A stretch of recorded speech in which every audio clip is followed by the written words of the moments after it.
Welcome to Super Movie Brothers. Let's start the show. This is a podcast on the Podfix Network. You can check out more shows like it at podfixnetwork.com.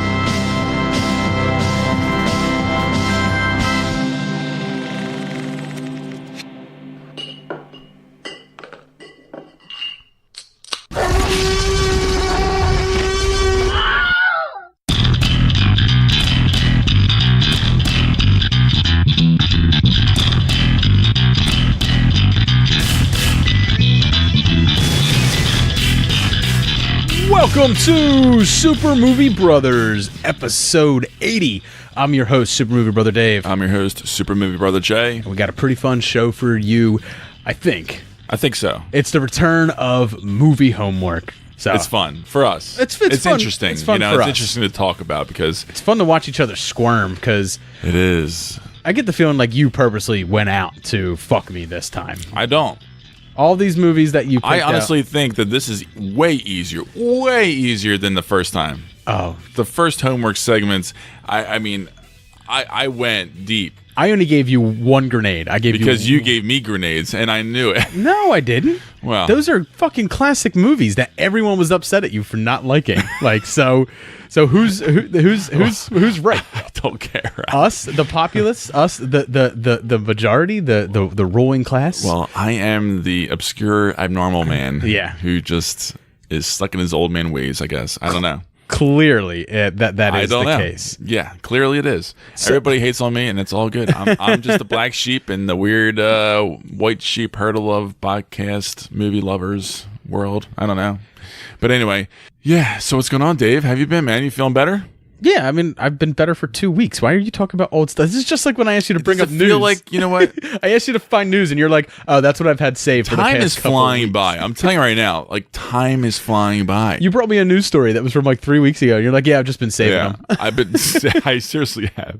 That's how little work Jay puts into the show. This past week has, like, flown by with zero movie news whatsoever, pretty much. It's true. It's mostly all shit movie It's been news. slim. It's been slim. So, yeah, my news is, like, saved things from, like, I guess a couple weeks ago when I was sick. Most of it we've already mentioned or talked about at some point. But what'd you watch this week? Did you get out there and see anything? Yeah, I actually caught a couple things.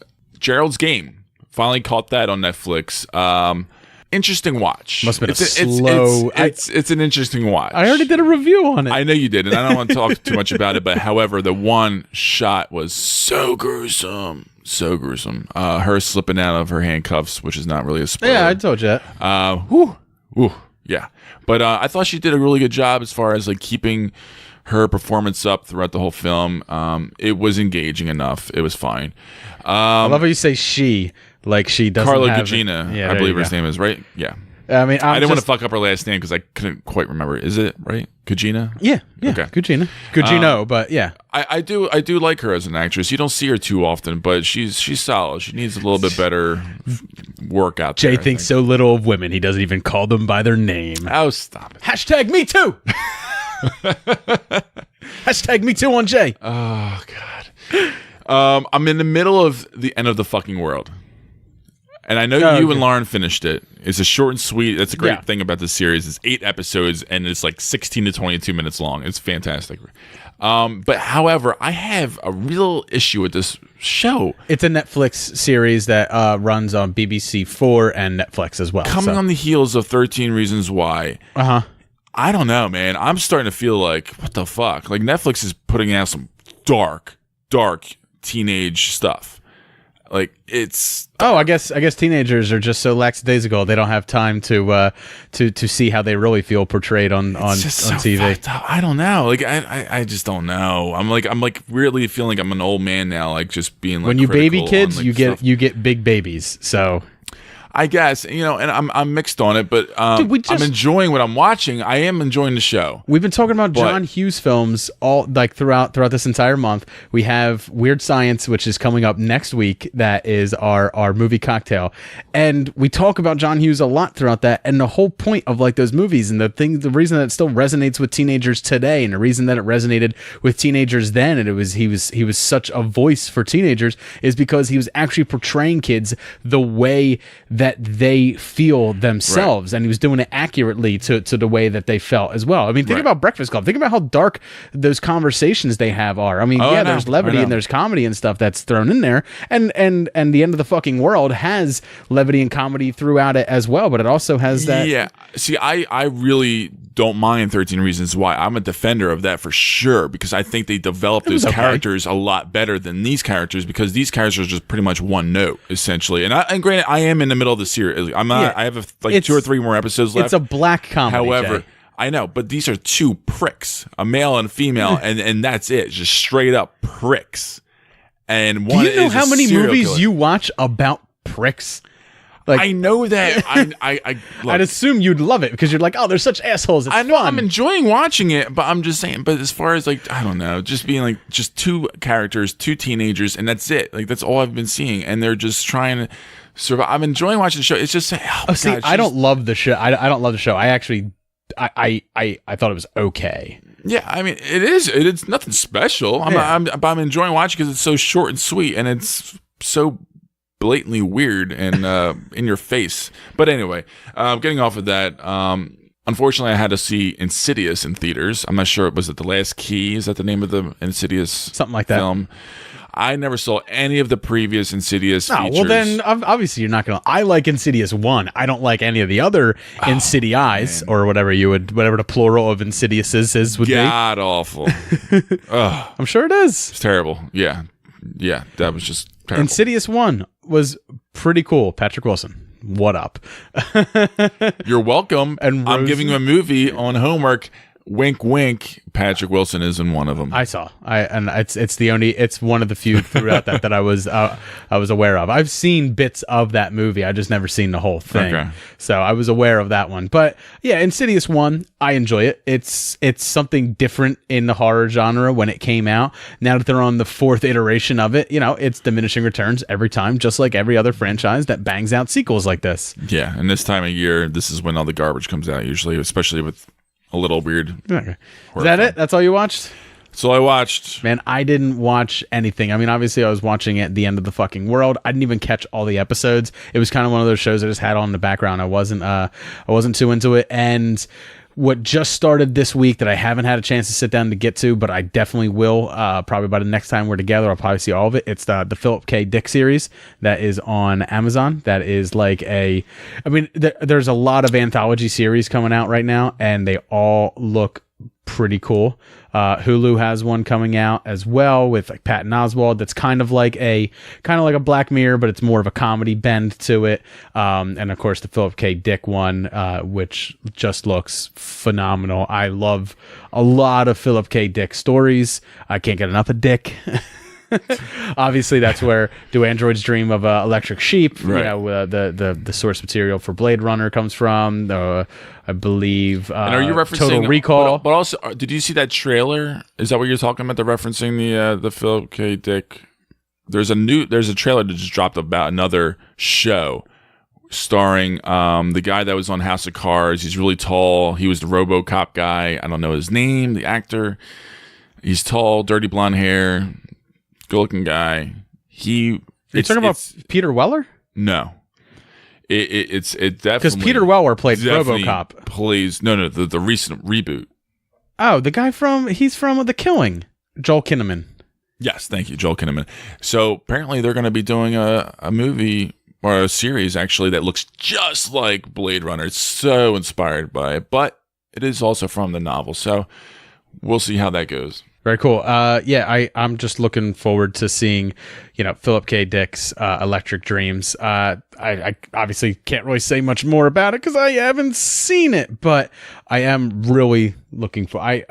Because Black Mirror is over, and I do enjoy Black Mirror so much. I really can't wait for something more. Are you talking about Altered Carbon? Yes. Okay. Yeah, that doesn't start until 2018. I think they just dropped the trailer on the 14th. Yeah, it's going to be another it's a Netflix series that's going to be on. I saw that. They did what's to come on Netflix in 2018. That's one of the things they dropped. That's going to be a super short one. It's 60-minute episodes, only 6 episodes. So be super short and digestible. We're spending way too much time on shit that's in the future. Other than the end of the fucking world, I watched football like practically all weekend. Oh, unfortunately, all I saw was the Eagles, and that was the worst game of the fucking weekend. Right? It was still a good game, but it was so stressful. Well, that's playoff football, man. Could you imagine being a being a Vikings fan or a oh my god, or better, could you imagine? I know. I'm sorry, a Saints fan, watching that game, because like the Saints had it locked up. It was locked up. They only had to burn the clock, and no one had timeouts left. And see, the Jaguars of all teams to come into Heinz Field and beat the Steelers in the cold in Pittsburgh. Every fourth quarter has been fucking ridiculous. There was 4 lead changes in the fourth quarter for the Saints Minnesota game. Crazy. I've just really been enjoying it. It's some of the best playoff football I've seen in a long time. Yeah. And I can't wait for now the Eagles against Minnesota. However, watching the Minnesota game, I'm a little afraid of Minnesota. Like the way they came out, just fucking hot. I keep saying I'm nervous. Everybody's so happy that we're getting the Vikings. I'm like, I'm not. I get it. I don't want to play Drew Brees, but I am more nervous about the Vikings overall for some reason. I don't know what it is. Nick Foles came out and performed. He came out and performed in the second half. He had a couple of drives. Yeah. Yeah, but really, it was the defense that won our game. Definitely, 100%. But proving that the ultimate dad statement is true: defense wins championships. It's true, absolutely. And we're going to be away in the Poconos this weekend. Well, if you think we're going about to be able to watch this game, if you think about the teams that are in there right now, like Jacksonville, sure, good defense. Sure. Minnesota, phenomenal defense. Saints, great defense. Eagles, good defense. Like all of them have awesome defenses with some key offensive weapons, and sometimes your weapons aren't always firing, but as long as your defense is on fire, you can still win the game. Yeah. But that's it, Jay. Let's get into some of our news that we got for this week.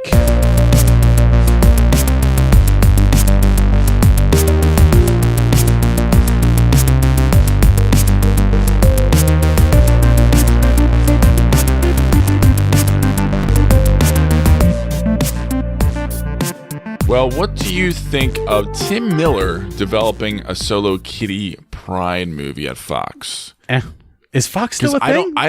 Is Fox still a thing? I thought X-Men was done. Well, I got a lot of hype on the net that I saw about this property. Net. He said on the net. Did you hear? Oh shit! I want to welcome my guest Al Gore. Everybody, you could do it surfing the net. I'm showing my gray hairs right now. What is this? A Sandra Bullock movie? The net. He said it with such a serious face too. I did. The net. So. But I don't know this property, and like people were getting really like hyped on it, and I thought you might have more of a knowledge about this. You've seen Kitty Pryde before. Where? How? She's the girl that walks through walls in X-Men, so she's part of the X-Men. Ellen Page played her before in the third X-Men film, and yeah, I mean, she's a cool character. She's the one character that came into the X-Men. She was a student. She was young, and then she's the one character you get to see kind of like grow up and then she becomes a teacher, a professor. She runs her own X-Men team. She's a really awesome character. For a while, she was linked to Colossus until he died, and then after that, she's currently, or I believe was recently, married to Peter Quill from the Guardians of the Galaxy. So yeah, I'm more Jones in that they're trying to develop a Black Widow film finally. So they got a screenwriter. They're going to finally write a script. We'll see how that goes. That's pretty much all the news in regarding Black Widow has. Sly Stallone who said he was done with Expendable films, wants to do another Expendable film. Of course. Well, I mean, there was already one in development. It makes money. Yeah. Well, there was already one in development. He said he wasn't going to do it. The third one was pretty critically panned. I mean, all of them have been critically panned, but there was some enjoyment to be had in the first and second one. Then that third one was just absolutely god-awful, where they just added every MMA fighter who showed up to the casting call into the cast, and it was pretty shitty. Now, the fourth one is supposed to be coming out, and I don't know. I'm really lackluster on the series. Like I said, I enjoy the first one. I never saw any of them. The first one's worth a watch. If you're a fan of 80s action films, it's worth it. It's one of those movies where like I expected myself to catch them one day, and I just never have yet. I don't know why. It just hasn't really come across. But I'm looking forward to it. I mean, I actually think that Sly, the way he is, I think he got a little taste of the Oscar buzz from Creed. So I think he wants to keep, having the public enjoy his works again, because I think he really enjoyed that process during the awards campaign. And I think he wants to come back with actually a good movie from the Expendables, especially after the negative praise on the third movie. So this, I'm intrigued. I'm curious to see how he goes with it. We'll see.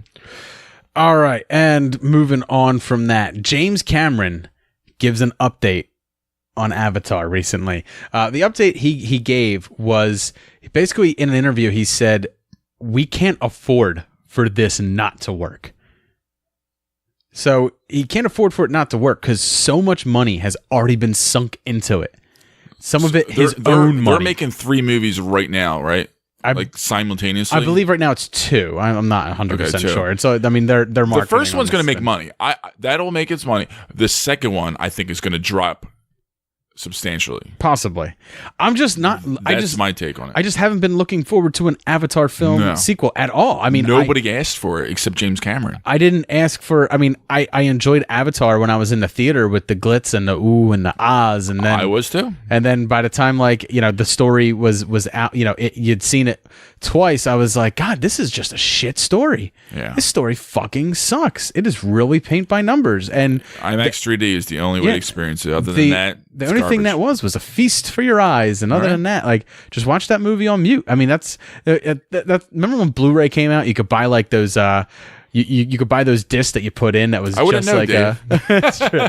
Well, when Blu-ray came out, like, they had like it came with like this disc where like you could put it in your Blu-ray player and it would play like nature scenes and stuff like that in beautiful 1080 before 1080p and beautiful 1080i on your projector screen TV, where it had like the reverse projector inside of it. Love that stuff. Yeah, but I mean, that's once Avatar was out of the theater, I mean, it just lost all of its luster. So I wonder, like, what's the hook this time?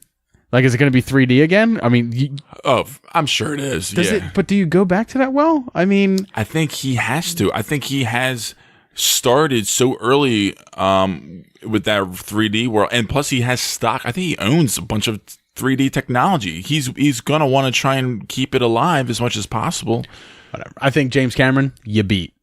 I think he's burying himself in his own grave right now. Like, no, he'll never in some way. He'll never be done. No, he'll never be done. Not done. But as far as this franchise, yeah, I mean, there's also he's in a hole. There's also the rumor that he's going back to Terminator at some point, that the rights revert back to him now, that they're not going to do anything else with it. At least to be an active producer. Exactly. Yeah. I mean, hey, why not? If Ridley Scott if Ridley Scott can truly be done with Alien, why don't we give Cameron another shot with Alien? At least to be producer of it.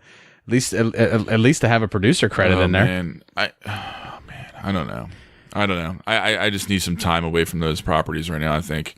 In other news, Tarantino's, everyone keeps calling it a Charles Manson film. It's not really a Charles Manson film. It's really not. It's a movie that takes place it's clickbait, man. It's clickbait. That takes place in that era. And I saw a lot of fucked up headlines saying that Leo's playing Charles Manson, which is not true. I'm like, motherfuckers are getting, Yeah, and it's not a surprise that he's cast in this. I mean, he's obviously worked with Tarantino before, and the last time he worked with him, he gave a brilliant fucking performance. That was probably the highlight of Django Unchained was Leonardo DiCaprio. So of course, definitely one of them. Yeah, so of course, he would bring him back. And then there's rumors that Tom Cruise is up for a role, that Brad Pitt perhaps, and Margot Robbie's up for a role as Sharon Tate. So it does involve, and even Al Pacino, I'm hearing now. Oh, yeah, Margot Robbie. She got a great ass. Oh, why don't you come back to my trailer, Margot Robbie? I'm gonna show you where the I Tonya goes. Oh my god! But so Al Pacino's back in a big way. Oh my god! Do you got any other news stories, Jay? Gore Verbinski dropped out of Gambit. I'll tell you, this fucking property, I don't know what is going on. I think that property's done anyway. Channing Tatum's Gambit is just, it's got to be just sidelined. Just let it go. Just let it go. Wait until fucking Disney owns that shit and they do something with it. Yeah, I mean, I think he's... Because they used to have Rupert Wyatt available, attached to it, then Doug Liman, and everybody just keeps dropping off. And it has to be because of the studio heads. It's got to be some kind of like too many hands in the Jay, they just had a major studio shakeup over there when Disney. Well, that's probably part of the reason why they left and dropped a fuck ton of fucking money down on the floor and was just like, "We cool here?" And they're like, "Yeah. You have whatever you want. Just take it all. Just give us that money." So I don't blame them for that, like at all. Okay, well, and Netflix actually confirmed that they're making a Bright sequel with David Ayer writing and directing the sequel. Little surprising. You were right. He is DiCaprio is in the Tarantino film to play an aging actor. Okay, so there you go. Pretty young guy. I could see him being. I don't know about aging actor. Maybe he'd be. Well, we'll see how he does it. One of the TV show announcements that came out of recently that I'm super excited for. Starz announced The Continental, which is a continuation, or at least a TV series that takes place in the John Wick world, and it's going to be surrounding the hotels. I love this, and I'm getting a feeling like from a lot of the stuff that I'm seeing that this is going to be another anthology series. It's going to follow different assassins in different continental hotels, and as it perfectly can be. Yeah. And because they say that John Wick, Keanu Reeves, who's a producer on it as well, will make appearances. I'm sure. So because they all know each other. That's the funny thing. So it'd be natural that you would see John Wick float in and out every once in a while. But no word whether he will play, the younger John Wick before all this, before retirement, whether he would play, because he can't play John Wick on the run, right? Because he can never show up in a content unless it's following the people who are hunting him down. I mean, there's a lot of different ways they could go with this. I think they can make it really interesting. I would like it to actually go to this for a while before we got like the third John Wick film. I'm okay with taking a break from that. I mean, I know the last one ended on somewhat of a cliffhanger, but I kind of like the idea of like when we pick up John Wick again, he's been on the run for a long time. Right. And, we would kind of get, we would almost get like a Dark Knight. More of a backstory. We would get like a Dark Knight Returns type thing where he's older, he's beat up, he's got scars and stuff like that. The dog's missing a leg. The dog has an eye patch and a cigar and it's missing a leg. Like some shit went down. And, yeah. And that'd be kind of cool if the Continental was kind of like there to fill that gap. I mean, that's just obviously that's pie in the sky. That's like wishful thinking that Hollywood would do something like that, like tell a story like that. But they wouldn't. They wouldn't tie any major movie plot lines into a TV series. I mean, that's why The Dark Tower never got off the ground, because splitting it between asking people to watch a movie and then asking them to watch a TV series at the same time is too much. Sure. So, but I like the idea of The Continental. I will do whatever I can to get Starz specifically just to watch this series. Yeah. I don't have Starz. I don't either. But I have something. I have my parents' login. So what I do I'm is coming over then and watching it with you. Because Starz doesn't allow you to stream from your phone to the TV. Like I have that iPhone hookup so that I can put an HDMI cable. Yeah, Showtime doesn't either. Right. It doesn't let you do that. So I have to either watch it on my phone, which is bullshit, or I can watch it on my laptop, and then I have an HDMI converter that goes from my laptop to the TV. So I can just pop Still it. pretty good quality? Yeah, it's the same quality. It's great. It's awesome. Yeah, it's HD quality. So beautiful. That's actually how I watched Weird Science for our upcoming movie cocktail. It was streaming on Starz Encore, but it wasn't streaming anywhere else, and it was still like $3.99 to rent. And I was like, ridiculous.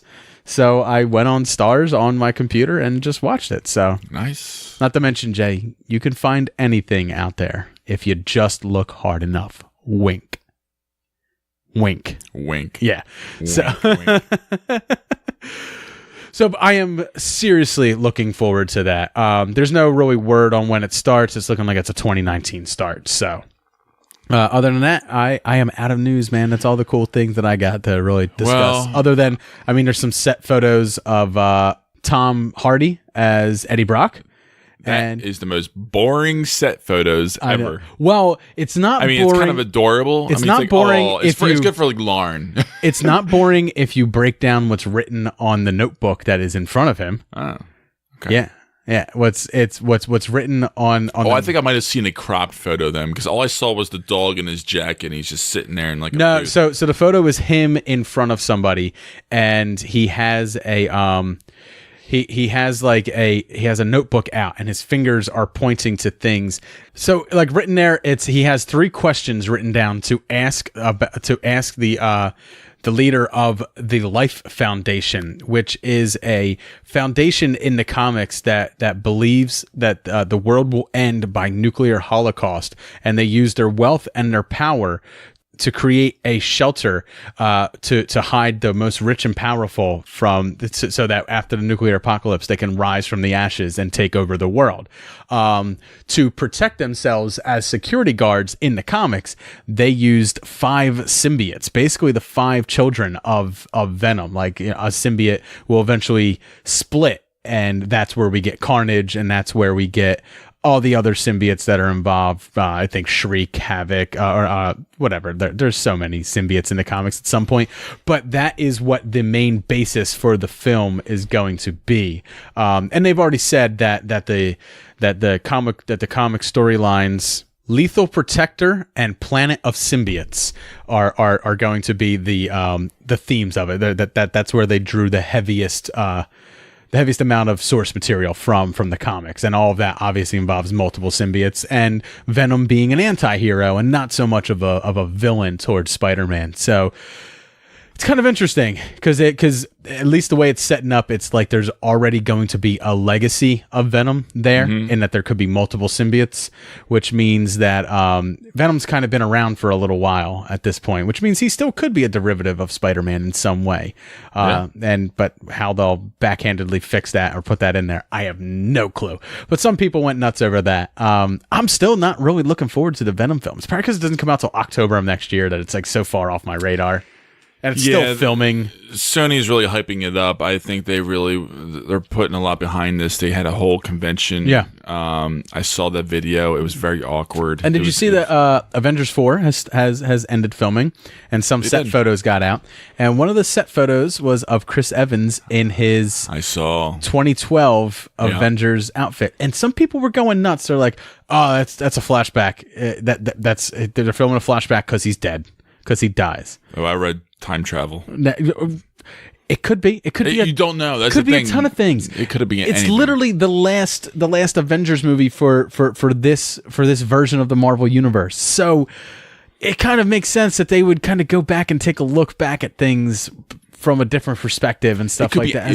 It could be anything. Right. It really, really could. Yeah, Cap dies in the comics, but guess what? Thor dies in the comics. Iron Man, I'm sure, has died in the comics at some point. Everybody has died at some point or another. They've all died at some point or another. So it's whatever works in this generation's of, storytellers. I don't know. I don't know. They can do whatever they want with it. It's cool your jets, fucktards. Right. And let's head over to Jay's Indie Corner.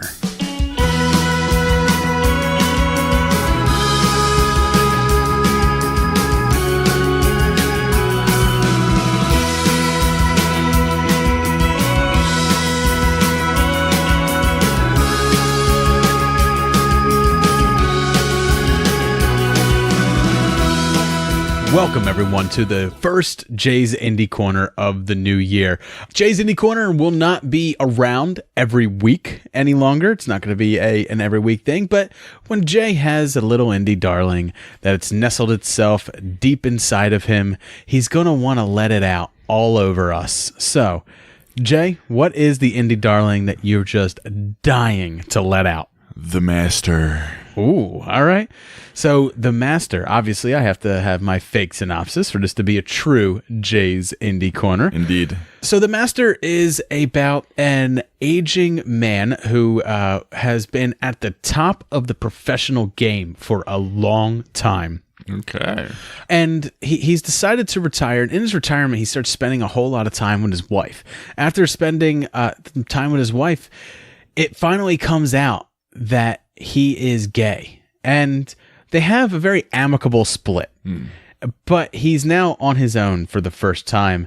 And he's going to the gay bars for the first time. And it's when he finally goes to a dom club that he realizes that he's a slave. And he meets his first master.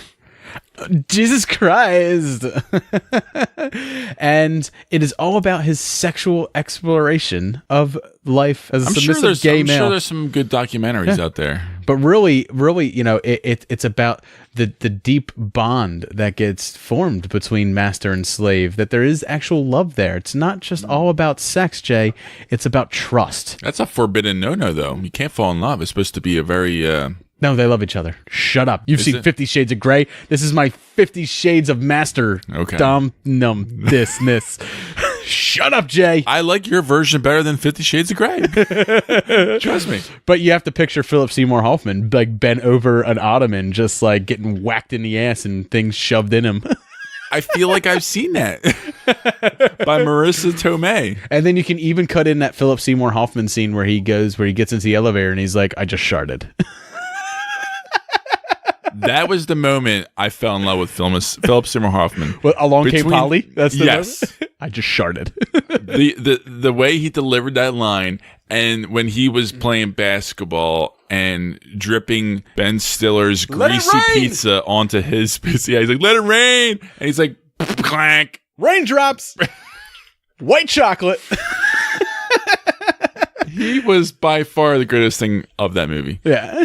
By far. So, and that was like when I first saw him, and that was comedic. And he doesn't even really do comedy that much. And I had no idea he had the dramatic range like he does. Yeah. And he has killed it in so many fucking features throughout his whole career. We know he's a phenomenal actor. So in my version of The Master, the last scene is actually him and the master sitting. Is he the master or is he the slave? He's the slave. Ooh. His kids walk in on his master and him having a good time, and the last scene of the film is him and his kids who are close to adulthood at this point. Who do you think his master is? Nick Offerman. Yes. Oh my God, I love it. I will take all the bacon and eggs you have. Let me repeat myself, because I'm afraid you misheard me, and you thought I said, give me a lot of bacon and eggs. What I said was, give me all the bacon and eggs you have. I love Ron Swanson. I love Nick Offerman. And just the way he looks very, very dominant, and like you wouldn't expect him to be that. So Right. And seeing him and Philip Seymour Hoffman together, I think that would kind of work. And then to have that whole conversation at the end where like the kids are shocked and appalled a little bit, and they have to have this very serious conversation about like, yeah, daddy likes taking it in the ass now. What's wrong with that? Yeah, you know. I think that would win Oscars. It's progressive. Yeah. It's risky. He's trisexual. He'll try anything, right? My buddy Jim dubbed that. He's like, I'm trisexual. I'd try anything once. Like, really? Okay. I guess you could say I'm open-minded as hell. Anyway. So, The Master is 2012's Paul Thomas Anderson film that he wrote and directed, starring Philip Seymour Hoffman, Joaquin Phoenix, Amy Adams, Joaquin Phoenix, Amy Adams, Jesse Plemons. Old hair lip, Joaquin Phoenix. Of course, Philip Seymour Hoffman's son. couldn't get any better casting than that, right? So, full disclosure, I have actually seen this movie. Full disclosure. Many of Jay's Indie Corner films, actually. Well, I mean, there's a reason that I was actually drawn to this film, and it was a lot of the press surrounding it when it was coming out. It was being protested by This is one of those conversational piece films that but what drew me I to have it, mixed emotions about. Like, this is a Jay's Indie Corner film that, like, I don't necessarily love. It's a movie that sticks with me because of this a classic Paul Thomas Anderson film that just it's something that you can have conversations with about the subject matter, about a lot of different and intricate things throughout the picture, with many different kind of people. But you know my fascination with Scientology, sure, and that was the group that was protesting this film and making a stink over it. Because, and as do I. Because it's very much inspired by L. Ron Hubbard, but not just him. Other religious fanatics and religious leaders. So, and he has kind of a connection with it, not only because he is a Hollywood guy and he's been probably around. He's that kind a of thing. Hollywood guy. He is friends with Tom Cruise. Yeah. Which everybody knows is a Scientologist, and Scientology is a crazy. I wonder if after this quote movie, unquote, religion. I wonder if after this movie that if Tom Cruise had to stop seeing him, because they saw him as a SP suppressive person. I think what I read a long time ago was that he did see the film, and he gave notes. Okay. Not notes, but like he had issues with it, I guess you could say. Not like dramatic issues with it. I think he was able to kind of compartmentalize it a little bit, but I think there was some issues that he had with it. So this is, a movie that pretty much centers around Joaquin Phoenix. He's a Navy guy. He's a veteran. He's an absolute hardcore raging alcoholic in like the most obscene levels. Creates his own moonshine, just poisons himself. He's just a degenerate. I mean, he's like, a sexual harasser to many different kind of women. He just gets in fights. He's very aggressive. Well, at least it's many different kinds of women. At least he doesn't discriminate. Yeah. And he somehow stumbles across Philip Seymour Hoffman's character, Lancaster Dodd, and his wife Peggy died, played by Amy Adams, on this ship, and he stumbles across like this kind of fertile, like newborn cultish type following that he's developed because he's a writer, he's a doctor, he's a professor, he's like this like all around like man, and like that's what he thinks he is. He's just first and foremost, I am a man. I'm like anybody else, and he has an affinity for boats, which, being a Navy man, he's drawn to the sea. And I think he has some kind of he's drawn to him. I think in some ways because he is what he's never was. I guess he's a big personality. Right. I mean, but as far as like bringing Joaquin Phoenix in, I think he thought he was going to be a really good. He was like a bastard brother child almost. So like he thinks he can fix perhaps or experiment with, or someone that he can look better next to by comparison. That too, and he just flat out manipulates him in many different kind of ways throughout the picture. And you see how Joaquin Phoenix's character just kind of gets drawn and sucked into this world more and more. Like many other lost souls get sucked into cultish type things. Absolutely. And this movie is shot absolutely beautiful and has really interesting sequences. One of my favorite scenes, I think most of every single viewer's favorite scenes, is the jail room scene. The interrogation, or not interrogation, but like the questionnaire sequence when Philip Seymour Hoffman is rattling off a million different kind of questions, and you're supposed to, without hesitation, answer right away. Honestly, 100%. Wow, that'd be terrible for me. Poop, dick. It'd be really bad. Boobs. And you can see more Joaquin just rage and like fumigate and like boobs completely again. Get so flustered. It's one of the most brilliant acting pieces or sequences you'll see on screen ever. Or I would just start picking facial features out on the person asking the questions. I'd be like, bleeding gums, food stuck in mustache, receding hairline. Just start calling out their flaws. The way they build this up, my God, it just interview's over. It's insane. It's crazy. It's crazy. But the movie overall, I think, has its flaws. It's not a perfect movie, but it raises so many questions, and it's a great conversational piece. It just shines a light on these kind of things that don't get light shined on too much of. Like, I mean, you know, such as the HBO special Going Clear. Right. And Leah Remini has like a TV show actually on cable that is pretty successful and I think is interesting. And it's my wife loves the Leah Remini one. Right. I don't like that because it's literally the same thing over and over again. It kind of does seem like that. I like the more doc type things about Scientology and stuff like that. But it's scary how many people are into it, and also how much money they have, because I know how much money they have.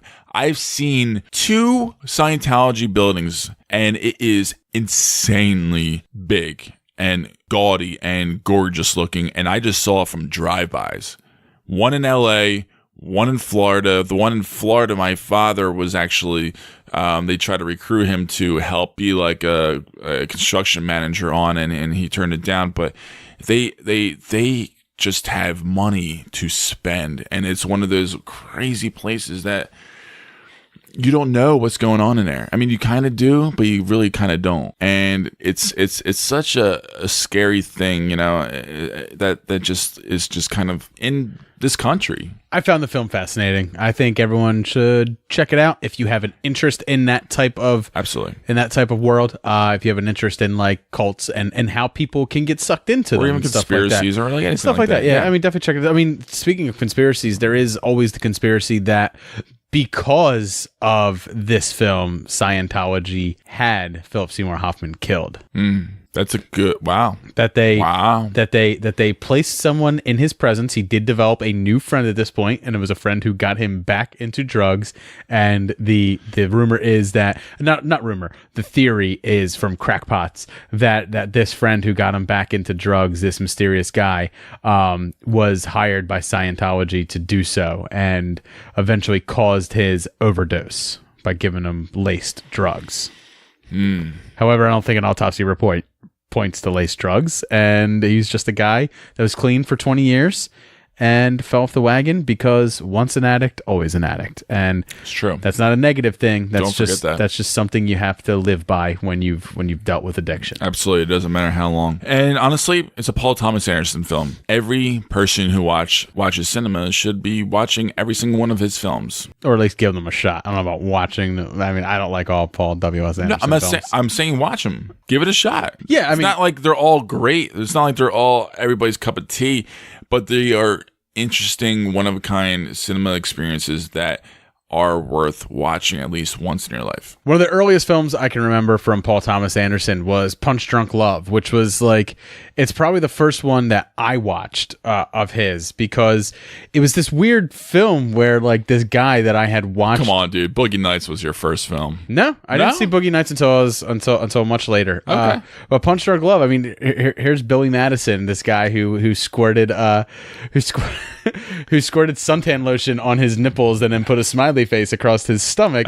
Like he's in this film that is just this strange dark love story about like a depressed man who continuously plays a tiny piano like he's Linus from Peanuts. And I was like, I didn't know where I was going with that. I mean, but because of that movie, even though I wasn't crazy about Punch Drunk Love, I checked out Magnolia. I then later checked out Boogie Nights, and then obviously my favorite Paul Thomas Anderson film, There Will Be Blood. There Will Be Blood. I am an oil man. This is my son, HW.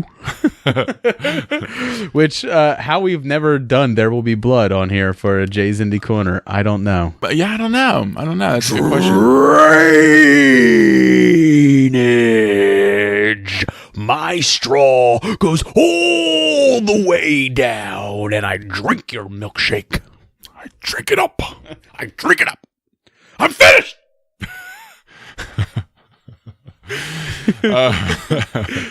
Yeah, that movie is brilliant. I mean, my personal favorite, probably the one just because I've seen it the most, is Boogie Nights. And Magnolia, actually, I think is an unsung hero movie that is very obscure. I'd say Boogie Nights has the strangest ending of any movie I've ever seen. Maybe you're a fucking star. Whip that dick out. You're a fucking star. You're a fucking star. So that's going to do it for Jay's Indie Corner. We got our John Hughes drunk scene and our beer segment coming up.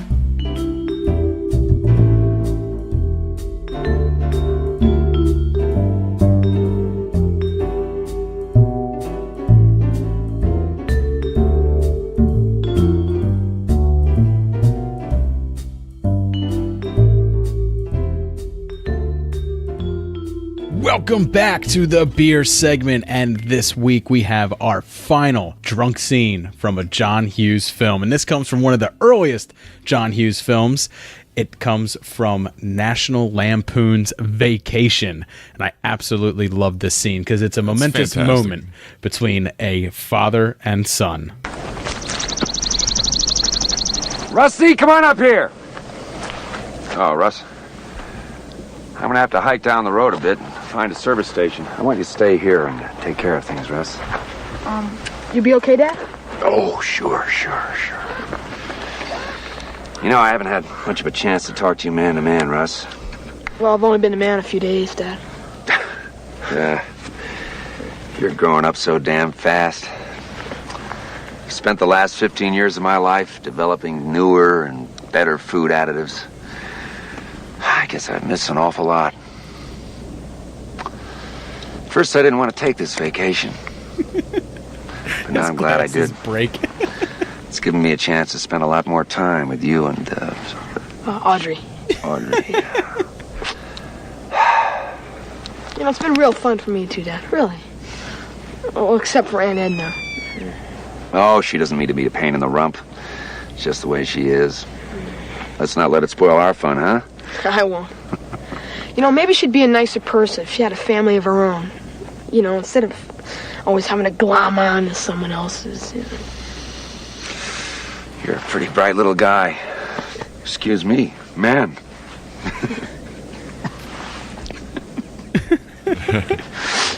It's okay, Dad. You know what I want to do?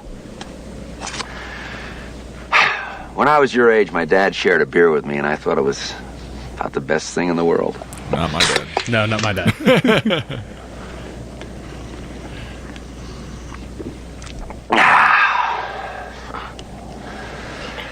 He drinks a beer like I do. When I was a boy, just about every summer we'd take a vacation. And then he downs the whole thing.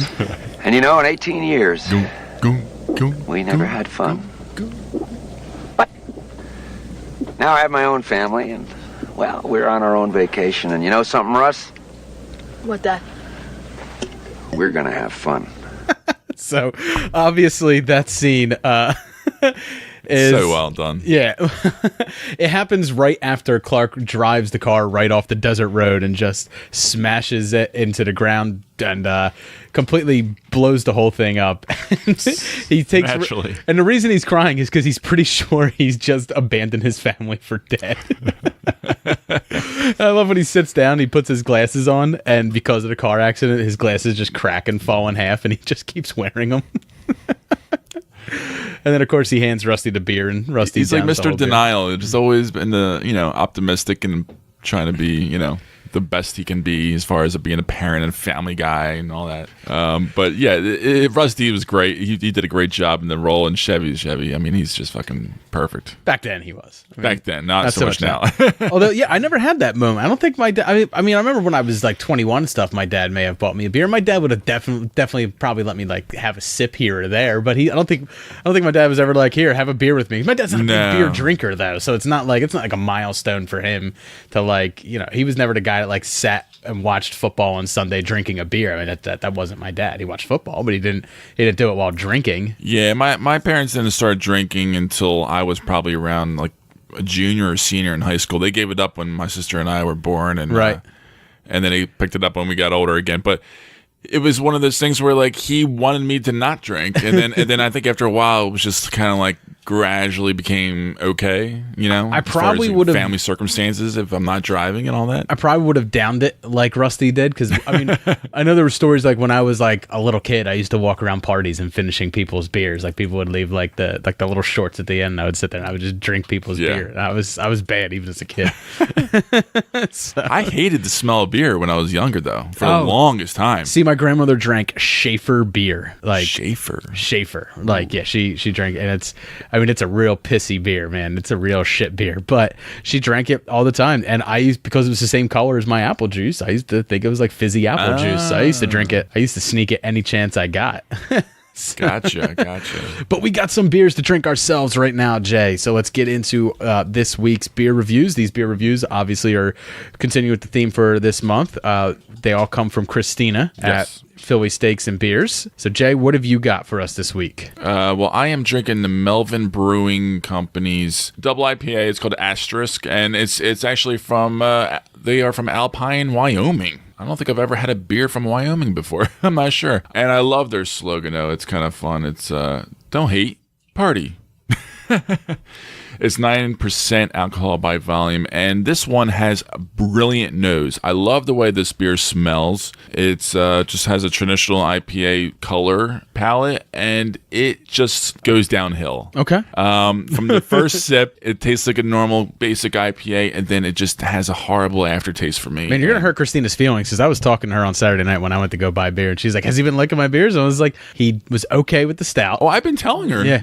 I've been giving her my grades, and she's not happy about it at all. And I was like, and he really disliked whatever you gave him last week. And she's like, "Really?" And I was like, "Yeah." She's like, "Huh." She's like, "I don't think he knows what he likes." And I was like, "I think you're right. I think that's probably the case." That's such a Dave comment right there. Oh, I didn't say that. She said that. I know, but that's kind of funny because you would say something like that. Yeah. She's like, "I don't think he knows what he wants. Does he know how to drink beer? Does he like beer?" She's like, "How's he describing them?" And I was like you would expect Jay to describe them. Oh, that's great. So what's your grade on this beer, Jay? 2.5. 2.5. Yes. So I have the Gray Sail Brewing of Rhode Island, their double IPA, The Captain's Daughter, and surprise, surprise, they're out of Rhode Island. And this is an 8.5% alcohol per volume. It is extremely light and hazy, unfiltered. It has beautiful. You love that unfiltered haziness. I do. It's got a beautiful like floral citrus smell, and it's got dry hop right up front. It is crisp, it's refreshing, and it leaves my mouth nice and cottony. So it is exactly what I want in an IPA. I am giving this one a 4, man. It is. You had a winner last week solid. too that was unfiltered. No, that was yours that you didn't like. I didn't like mine that much. That's right. Yeah, that was yours that I liked, and we switched. Yeah, I enjoy yours a lot more than mine. Yeah, so that I can drink. This one tastes very similar to the one last week that you did not like. But maybe I'm saying comparing that beer to that beer. Maybe she's right. Maybe you don't know what you like. Well, that beer is a lot better than mine. All right, so those are our beers for this week. You can check them all out on our Untapped. That's Super Movie Bros on Untapped. And right coming up next, me and Jay are going to be getting into our movie homework assignments for the coming weeks. Oh yes. And this time we couldn't just pick for ourselves. We had to ask for help for some friends. So stay tuned.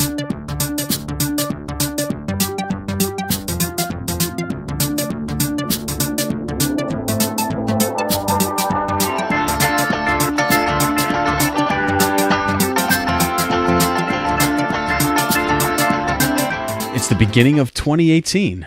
There's really nothing out in the theaters, and me and Jay ain't got shit to talk about. So that means it's the return of movie homework, y'all! Yes.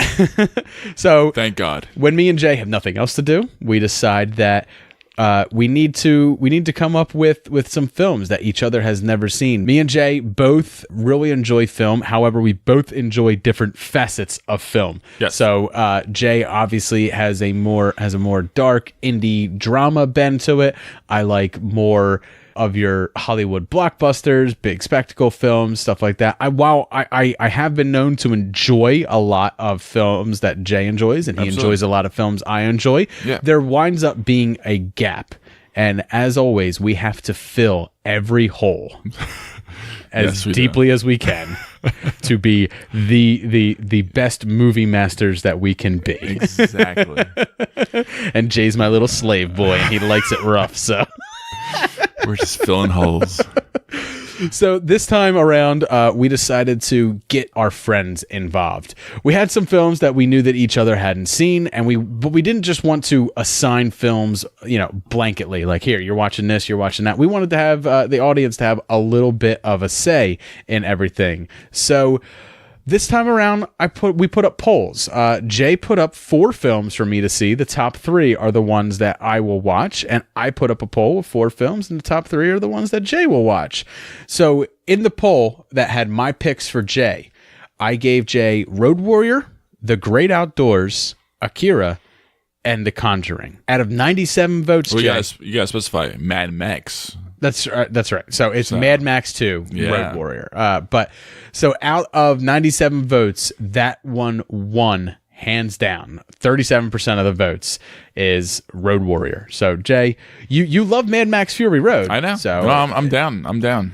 And then The Great Outdoors and Akira were tied for second at 23%. At one point, The Great Outdoors had like 7%, and The Conjuring was at like 17%. And then out of nowhere, I know, John from Now in Technicolor came on and was just like, "Why no love for Great Outdoors, everybody?" Like, he voted for Great Outdoors for our movie Cocktail. It lost. Weird Science won, so we're doing Weird Science next week instead of Great Outdoors. So I had to slide Great Outdoors in somewhere, and here it is. It's fine. So the only one I'm really nervous about is Akira, just obviously because it's an animated film, and it's not just an animated film, Jay. It's an anime, and it's an anime film. That's even right. That's even more nerve wracking for me because I don't have zero experience with anime. So I don't know what to tell you. The Conjuring will be tabled for some other time. And then the 4 films that Jay had picked for me, get ready because you might not know at least half of these. So I feel like definitely one you would not hear about. So Jay had picked Chocolat, The Talented Mr. Ripley, Little Children, and Tape. Now, overwhelmingly, out of 75 votes for your poll, some people, that's right, less people voted for your films than voted for my films, because some people just looked at your thing and went, nah, fuck it. They're all bad. Only by like 10 votes. Really? 10 votes? Whatever. 22 votes, Jay. Whatever. It's all good. Learn your math. you put it up on Twitter a little later. That's all. I actually put yours up first. Stop it. So, Chocolat got 17%. The Talented Mr. Ripley, big winner because it's probably the only one of these that people had heard of. True. Got 64% of the votes. Little Children, 12% of the votes. Tape, just 7% of the votes. So Tape will get tabled for another time. Tape was the most obscure film. It's a very, very small little film that's taken place in one hotel room, but it's absolutely brilliant. Okay. So Jay, let's get into these films a little bit. Tell me about these films, or at least your first film that you're assigning to me. What draws you to it, and why should I watch it? Okay, so the first one I'm going to give you, I think, is The Talented Mr. Ripley. This is the most, I guess you can say, epic in scale, the most commercial one. This one has been I'm aware adapted of it from a book, I believe, and then also it's just charming and beautiful and elegantly done by Anthony Minghella, who I enjoy some of his work, and it's set in the late 50s in New York.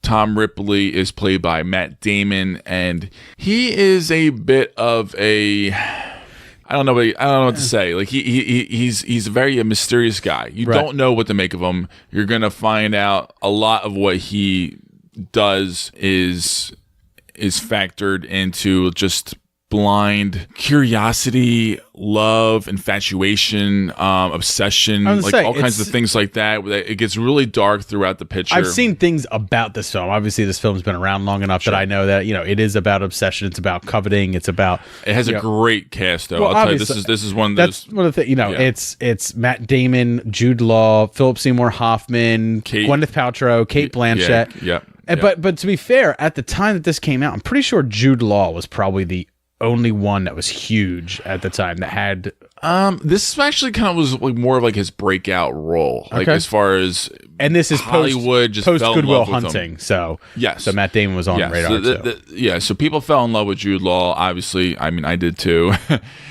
He's just charming as hell. He lives the life that every guy probably secretly dreams of, just being a spoiled rich white boy from America, just living abroad in Europe with a hot girl, hanging out, playing jazz music. Okay. You know, like it is what it is. But so it's sort of does like it very well. So it's sort of like a dark, twisted tale. Yes, right? Okay. It is. All right. I mean, I can get into those. I honestly, that's the one movie I think that is the easiest watch that I think you'll probably enjoy. Yeah, honestly, this one there's no reason why I haven't watched this one. Sure, it is a must watch. It's something that I would have watched had I really had the want to. I mean, it never struck me enough that I sought it out. But you've talked about it before, and it's been on streaming, things before. It's been on demand before. I just never reached out and looked for it. So here's my chance, I guess. So the first film that I gave to you was Road Warrior, Mad Max 2. The reason you got Road Warrior is because you love Mad Max Fury Road. Same director. It's and one of the reasons I gave you Road Warrior instead of the original Mad Max is because the original Mad Max you would be bored by. It is boring. It's got moments that are really good, but ultimately it's boring. And you don't need to see the first one. Right. So in the same way that I did this for Evil Dead 2 for you last time, where I skipped the first one. Thank you very much. I did that this time as well. However, I get the feeling like you're going to come away not liking it. There is some ridiculousness. Do me a favor. Do not look up any pictures of the film. Do not look up any lines from it. Don't look up anything. Go into it blind. I will. Yeah. Don't look up anything for it because it honestly is. It's one of the best Mel Gibson films. It's arguably the best or one of the best Mad Max films out there. It's an Australian classic. Well, I'm always intrigued by cult films. Yeah. And this is a straight up cult film. 100%. So I want to see the originals, and especially coming from Mad Max, which I did really enjoy and love, and it's one of those things where you got to see it. I want to go back to the 80s and see the original cult films. And there's 3 of them, correct? There is. There is Mad Max, Road Warrior, and then Mad Max Beyond Thunderdome. So what's the best one, you think? This one. Okay. This one. So it goes like 2, 3, 1, you think? 2, as far as the quality? 2, 1, 3. Ooh. Okay. Cool. Well, I am looking forward to seeing this, definitely. And I'm sure it'll be fun. All right, Jay, what's the second one that you got for me? Chocolat. Yeah. I'll be honest. What kept me away from this is just 2 words, 1 name, Johnny Depp. Well, he's not in it much. He's really not. This is very much. I remember the promotional material for this. He was in like everything for the promotional material. But he's really not. Okay. Like he's very sprinkled in. It's really Juliette Binoche and Alfred Molina. I mean, the story is he's making a chocolate that's an aphrodisiac, right? That awakens. She does. Juliette Binoche is like she takes her daughter. It's a whimsical tale. It's a charming little. It's a fairy movie. tale. It's a charming little delight of a movie. I mean, this is one of those obscure films that I put on that I just always loved. It's not that obscure. No, it's not obscure. I'm sorry. But I just adored it. I always just adored it. It's a very whimsical little charming movie. So she just stumbles across from town to town when she gets this motivation to move, and then this she takes her groin she takes her 6-year-old daughter. This groin engorging chocolate, and she goes to like a really kind of a dull, stuffy, conservative, small French town, and she opens up a chocolate shop, and it definitely stirs things up in town. And it's just delightful, and it's a charming little film. Just people having anal in the streets. Absolutely, just enjoy watching. Yeah, it's true. I mean, that's the real Chocolat. She wears like red heels, and everybody else wears black heels, and like it's a beautiful little film that Lasse Hallström has done. That's the real Chocolat. Anal in the streets. And it's got Al Pacino in it, and he comes in, and he's just like, "Oh, give me that balloon!" Yeah. And Johnny Depp has never been any more sexier in this movie. So that's what I hear. He plays a straight man for a change. For a change, a straight man but in a good way. Usually, all of his straight man roles in movies are absolute shit. Here, I thought you're like he plays a straight man instead of a homosexual in this. Oh, I mean, he has technically. Well, he has, yeah, but no. As far as like just not being like a caricature or like whatever you want to call it, like it's just he's just a normal gypsy guy. Okay, a gypsy guy. Fair enough. So my second film that I have for you is The Great Outdoors. It stars John Candy, Dan Aykroyd. They go on a family vacation. They don't necessarily like each other because they are in-laws. They are brother-in-laws, and it's just a fun fucking movie. It's just fun. It's hilarious. I know you've seen some scenes from it being in my house, so you might have seen some of the funniest bits of it. But really, it's just one of John Candy's best roles. It's John Candy doing what he did best, and it's he's got physical comedy. Well, I'm looking forward to seeing this awkward comedy, and you know how it is. I mean, it doesn't matter the way the movie just flows is going to help with the comedy. It's got the greatest animal actor in it ever, Bart the Bear. Absolutely. So it's just one of those films that when I watch it, I think of just like awkward family vacations and how they how they go, and this like 100% is that. I mean, when you think back to like your awkwardest family vacation, it maybe everything wasn't as grand as you think it was because you were a kid, but like this movie is what you would think back to as an awkward family vacation. It's a lot of fun, and Dan Aykroyd is just fantastic in it, and so is John Candy. Both of them just together, it's hilarious. And there's so many little things, like a lot of 80s comedies. There's so many little things that are going on in the background, or that's just going on in the way a character looks, or in the way a character talks, or their mannerisms, that just winds up being extremely funny.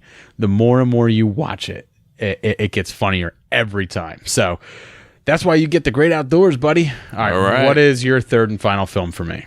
Little Children. Little Children came out in 2006. It stars Kate Winslet, Jennifer Connelly, Patrick Wilson, and a return to form Jackie Earle Haley playing a child molester, actually. Oh, Jesus Christ. Of course it does. Yeah.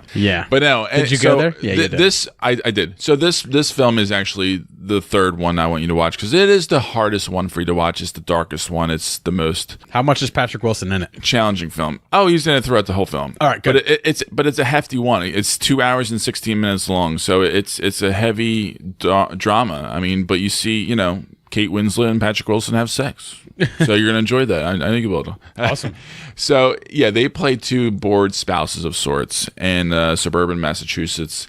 Jackie Earle Haley is trying to get his way back into society, out of jail, becoming, being a child molester in the past, and coming and trying to come to terms with that and migrate back into society, and it's not easy. As dark as The Woodsman with Kevin Bacon? Kind of in its vein, but there's like it's told in a way of like a story, like a novel, like a little voiceover here and there. Okay, it's interesting. It's done by Todd Field, and he's... I find it strange that it's a movie that involves a child molester and it's called Little Children. But he's one of the storylines. Okay, they're all in the same town. He's just one of the storylines. It's very minor. Apprehensive about this type of stuff, man. It always makes me feel skeevy, and I hate watching it. Yeah, and like, what is it with Patrick Wilson and like child molestation? Because wasn't he in Hard Candy as well? He was. That's why Patrick Wilson's right up your alley. I mean, I like Patrick Wilson too, but my love for Patrick Wilson pretty much started with Watchmen, because I loved him as Night Owl too. Mine started with Hard Candy. I think that was the first movie I saw him actually in, and and of course the other Patrick Wilson. That's an indie darling that I do not recommend watching unless you are into dark. I think a lot of people shit. have seen that. It was on IFC like every weekend for a long time. So if you had the IFC channel, I'm sure you came across it. Of course, the other Patrick Wilson film that was on this list, The Conjuring, didn't make it. So my third film for you is Akira. Akira is... I don't even want to explain the story to you at all. It just know that it takes place in a somewhat dystopian future, and it follows a biker gang sort of like a Japanese biker gang. Okay. I don't want to really give you too much away because like the story is so unique that it really deserves your attention. And I don't want to tell you anything that'll make you like sit there and wonder like, well, when's this part? You know what I mean? I just don't want to tell you much about it. Just know that it is pretty much the anime of animes. It is one of the first full-length anime features that was ever shown in the United States. It has a huge cult following. Anime fans look at this as a high watermark for anime films. I get the feeling like it's going to be the toughest for you to watch out of all of these, so it will be your last one. But I'm just really, really looking forward to your thoughts on it, and for you to have your first anime. Pop your anime cherry. I know. Now, I'm not like some huge anime file. Like I'm not huge. I'm not a big anime fan. However, I do respect a good anime when it's good, and I'm enjoying it. My favorite film critic on YouTube is Chris Stuckman, and he's actually a big fan of anime, and you know, I'm intrigued. It's like all the story. So with a lot of anime, all the storylines you love, like that type of drama, it's there. It's just amplified. Like it's just think of it like a more dramatic soap opera that is actually interesting, like in a lot of ways. Okay. You know? Okay. I would always say that because there are flights of fancy in animes and stuff like that you do have to take logical leaps, and sometimes things happen in a character's head that aren't necessarily happening on screen. Sometimes they make funny facial expressions, but it is a cartoon. So I hope that you can get through it. I hope you enjoy it. I hope it's something that makes you think a little bit, because Akira is all that. So it will make you think a little bit. Yeah. But ultimately, it's about two best friends who become divided in the end. But it's very interesting how that happens. So I'll just leave it at that. Yeah. All right. So Jay, what is the first one that you're gonna have me watch? Talented Mr. Ripley? I went in order there. I mean, I guess I could do Chocolat first, but I think I would like to start with a bang and do the Talented Mr. Ripley. And I'm not starting with Road Warrior. That's going to be your second film. I'm going to start you off with The Great Outdoors, because I think that is the most palate neutral out of all of these, right? I mean, it's okay. There's nothing to think about there. It's a shut up your brain and just watch it. Yeah. In a way. So that's going to be your first one. It's a great outdoor. So when me and Jay return next week, will be our movie cocktail for Weird Science. So that is going to be a fun episode. Got a lot of things to talk about in that. The craziness of the film itself, but also, you know, the phenom that became John Hughes throughout the entire 80s. And we talk a lot about John Hughes and his mystique and his career. Absolutely. And Rob has a delicious cocktail, so be sure to check that out. That'll be the last episode that comes out this month. And me and Jay will be back in the beginning of February to start getting into these movie homework films. I want to thank everybody for listening tonight. If you have any questions, comments, or concerns, you can always reach out to us on Twitter at SuperMoviePod. If you are enjoying the beers that we are reviewing, or would like to know more about the beers that we are reviewing, then you can head over to the Untapped app. That is UNTPPD. Close enough, something like that. Everybody knows what the hell Untapped is. No, I'm kidding. It's UNTAPPD. You're right. And also, obviously, on Facebook, Super Movie Bros Podcast. You can look us up there and hit us up and talk to us about what we're watching, what you guys are watching. Absolutely. I am currently running the Podfix Instagram, so that is at Podfix on Instagram, and then you can check out all the other great Podfix shows by heading over to www.podfixnetwork.com. Hopefully, if you go over there and you're interested, you check out some of the other shows, and if you want to check out some of our movie cocktail recipes that we've done for the past movie cocktails, all of the recipes are listed up on there. I want to thank everybody for listening. Have a great time. Cheers. Cheers.